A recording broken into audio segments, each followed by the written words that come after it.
Ошол сиздин сунушуңуз өтө туура, баягы 35ден кылып туруп, 32ден кылып туруп, ыкчамдатып, интенсивдүү кылып туруп, мүмкүн ошондо көбүрөөк акт болобу деп. Андан башка дагы жолдорун ойлоп табыш керек го да, мүмкүн 2-3 жылда бир жолу скользящий бир мындай дагы бир гибкий график менен өткөзүш маселесини дагы сиз бул өзү сиздин кандидаттык диссертация темаңыз өтө жакшы маселени козгогонсуз.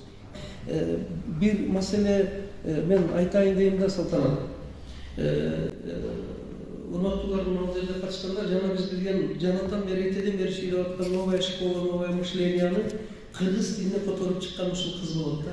Ушул чоң эмгек жасады да. Ошол үчүн рахмат айтышыбыз керек. Анан мен айтайын дегеним Бейшенова Салтанат Бейшенова, Талас усулдук борборунун директору. Анан мен айтайын дегеним, баягы сиз докладыңызда айтып кеттиңиз. Анан мен өзүм сессияга катышканда мындай деген ойдом да, бири-бирибиздин докладыбызды дыкаттык менен угуп, суроо берип, мындай бир эме болсо жакшы болот экен да. Мүмкүн мен силерден мындай чоочун киши болуп жатканым жокмун го? Жок, баарыбызга суроо берип атат деп, мен өзүм педагогиканы үйрөнүп жүргөн адаммын. Мен айтайын дегеним, баягы бир сөздү айттыңыз да, мугалимдердин өз предмети боюнча маселе. Мына предметтик кесипкөйлүк, математика предмет. Ушунун катаал темаларын Дабаевге окшогон жана башка профессионал окумуштуулардын катышуусундагы курстар өтүп, ошону жеңилдетип өздөштүрүүсүнө салым бере турган темаларды киргизет. Өзү электен анан Таластан экен капыргай чогуу берип атат дебегиле.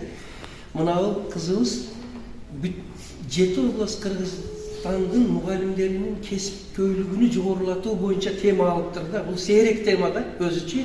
Ошо анан азыр баяндамасын да угуп өтө бир мындай ыраазы болдум. Ошол үчүн уруксат берсеңиздер, тарбия баалуулугу деген жаңы чыккан китебимди ушул кызыбызга белек катары тапшырып койсом. Сен өзүңдүн бирөөгө ишиңди кулай колдосун. 1400 видеороликти сабакты биздин гимназия жөнүндө, эне мектеби, айем турмушубуз жөнүндө, тестке, ОРТге даярдыкты чыгарып жүргөн таластык бир эжеңер болот. Менин 7 областтагы эң мыкты шагиртимдин бири. Ошол үчүн ушу сунуш түшүп, ушу таласка мына ушул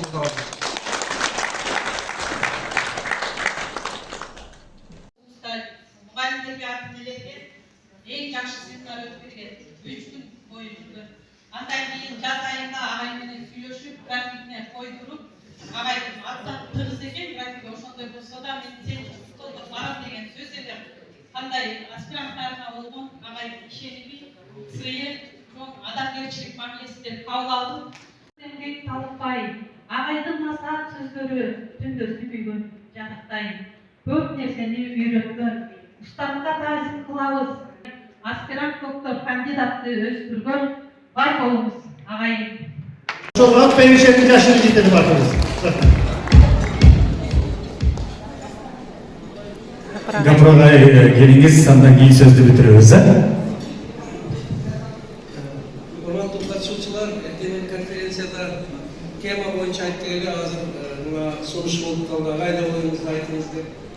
Мен ошо Кыргызбай агайды бир нече конференцияларда болуп, анан Салтанат Бейшенова деген агайдын китебин кыргыз тилине которуп чыккан биздин таластык метод борборунун директору ошол чакырып Таласта 3-4 күн жүрүп, мен бул кишинин өтө бийик адамгерчилигини ошо Баркенде электен туруп көрдүм. Ал туруп менин духумду көтөрүп, ошондой бир колдогон инсан. Демек, айылдагы бир бурчтагы адамды сейребей, кемсинтпей, шылдыңдабастан колдогон адам демек бийик адам. Кыргызбай агай, мен жана айттым, сиздин жазган эмгектериңиз, идеяларыңыз алыскы, Баткен, Лейлек, Кадамжай райондорунда колго алынган.